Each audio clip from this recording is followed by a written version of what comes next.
the most provenance collection of that time period. There's nothing else from this part of the U.S. that exists out there in any collection, public or private.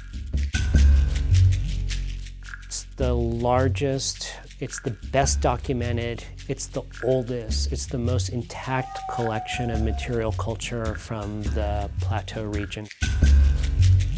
They weren't simply garments, they were expressions of that deep relationship that we held with the land and with one another, and the way that we memorialize our past elders. This is one of the most important collections anywhere in the world.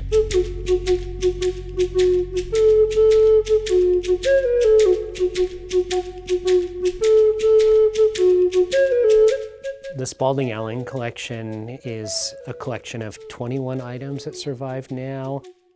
Spalding was the first missionary to the Nez Perce, or the Nimiipuu tribe. He gathered up this collection that survives today. He packed them into 2 barrels, and then he shipped them down the Columbia River, out to Hawaii, down around the Cape of South America, to Boston, and then inland to a friend named Dr. Dudley Allen in Ohio. He sent them to his friend Allen in Ohio because Allen was a supporter of the Presbyterian missions, and Allen sent Spalding in return cloth that he could trade for labor. He sent him tools that he could use in his mission, and so this bartering was an exchange mechanism. We don't know exactly how Spalding got the items. He wrote a very long, detailed letter about the collection in which he gave an approximation of what he considered the value.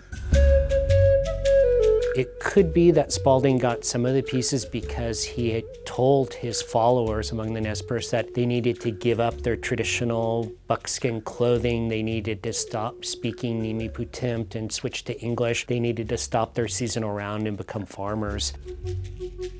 He did do some positive things. He brought the potato to Idaho. He brought a printing press. He established churches that survive today. But there's also this other aspect of suppressing indigenous culture that makes him a controversial figure.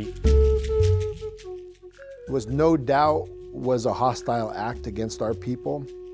We changed it over the years from the leadership of past people, our elders, and the people even live into now, into change it to a bad story, into something that maybe was hurtful to people, and changed it into a good story and created relationships in the process. The collection then went to Allen. Allen passed it on to his son, who was also a Dr. Allen. That son donated it to Oberlin College in 1893. And then we hear about it again in the late 1920s. Robert Fletcher, a historian, read the letter that Spalding had sent to Allen. He said he assembled most of the collection he could find, not all of it, and then he put on a display on the Oberlin campus. But unbeknownst to many people on the Oberlin campus, the collection in 1942 was transferred for care at the Ohio Historical Society in Columbus. Nobody at Oberlin knew about it anymore. And then when Nez Perce tribal members, when curators rediscovered the collection in the 70s and arranged to have it loaned to the Nez Perce National Historic Park, the Ohio Historical Society went back to Oberlin and said, we have this request to loan this collection. You need to sign this paperwork to give us ownership of the collection. And then from about 1980 to 1992 is on regular display in the visitor center at Spalding, Idaho.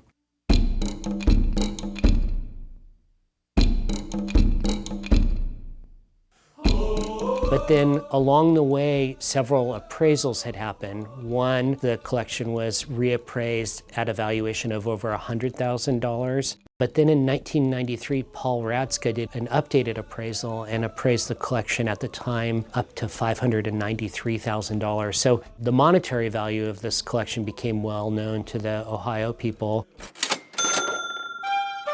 When this request to return the collection back to Ohio happened, there was panic really in the Northwest. The National Park Service pleaded for more time because they had to redesign the exhibits. The Nez Perce tribe, who along the way had been working to have the collection reassigned, traded, given back to the tribe, intensified those efforts to keep it in the Northwest. the Ohio Historical Society recognized the monetary value of this collection. And there were rumors at the time that they were planning to sell it to private collectors, and that's what compelled the Nez Perce tribe to make their offer of the fully appraised value of the collection. After a great deal of negotiation, the Ohio Historical Society agreed to sell the collection at its full appraised value, $608,100 for the collection, and to only have 6 months to raise the money. It was late 1995 that this agreement was reached, and a major fundraising campaign took off. The media picked up the story. There were articles in the Washington Post, the New York Times, Seattle Times, the Lewiston paper ran all kinds of stories about it. Kids in Idaho in 4th grade learning about Native American history heard about the plight of the Nez Perce and their fundraising campaign and got involved. It was a real moment where the nation knew what was going on was wrong, knew it was wrong that the Nez Perce tribe needed to buy back their own cultural heritage, and they responded by contributing. In the end, there were more than 2,000 contributions, and the tribe was able to raise the full $608,100 the day before the deadline.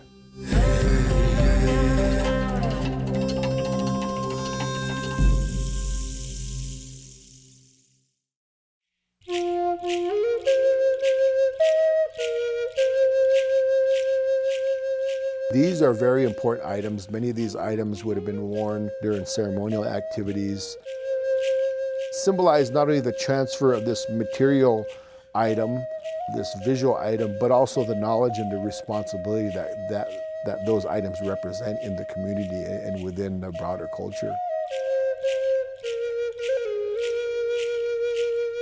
These are sources of connecting with ancestors. They're also inspiration for members of the Nez Perce tribe who continue to make dresses, who continue to do beadwork, continue to do quill work. These are living models of inspiration for the future. The collections that are collected in the private sector as well as in museum collections take on kind of a colonial sort of nature in terms of their names. The culture isn't as important. Definitely the families of the community are de-emphasized and the collector is emphasized. And so we understood that that was not appropriate, especially for this collection, which we wanted to bring, obviously we were bringing back home. Renaming is a really important aspect of Nez Perce culture because it solidifies our relationship not only to our kinsfolk, our community, but also to the land and the resources as we know it itself. We wanted to bring that to a close as a way to finalize that whole part of our history. The series of events culminated in June with a formal renaming ceremony that reflected the types of ceremonies the Nimiipuu people had been doing for centuries. The tribe invited representatives from the Ohio Historical Society, which had been renamed the Ohio History Connection. When they found out about it, nobody on the board, the president, nobody had ever heard of this sale, and they were shocked. It was never meant to ever come back to our community. It was meant to always be separated from our community. And so the name Wet'suwet'en means something that is taken away, far away, but returns back. We felt that it was an appropriate name that told the story and the important journey, the long journey that this collection went on, but we also went along with it. It's very true that they acknowledge what has happened. Not that we need to relitigate or relive that, but that acknowledgement is a part of the healing that our community needs to move forward.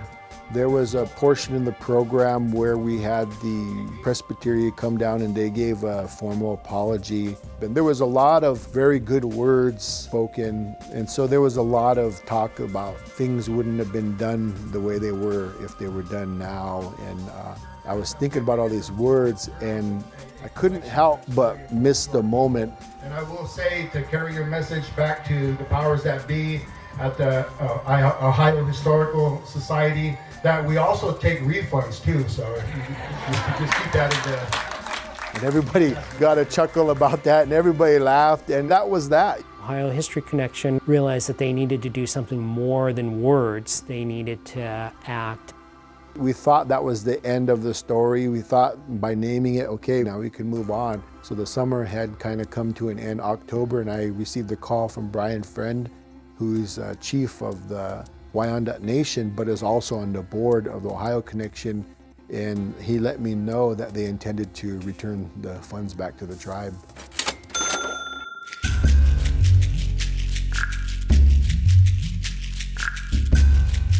That showed me that they were more than just words that they were speaking, that their institution had truly changed from this kind of paternalistic institution that wants to hold a certain amount of control over aspects of our way of understanding our culture, to somebody that understood that the relationships are more important, and that there were things that could be done to recognize what had done in the past. Even though we can't always change what was done in the past, there's ways to recognize and shine a light on things that weren't done correctly. And there are ways to move and progress us all forward as a society. And I think that's what the Nez Perce tribe is interested in doing.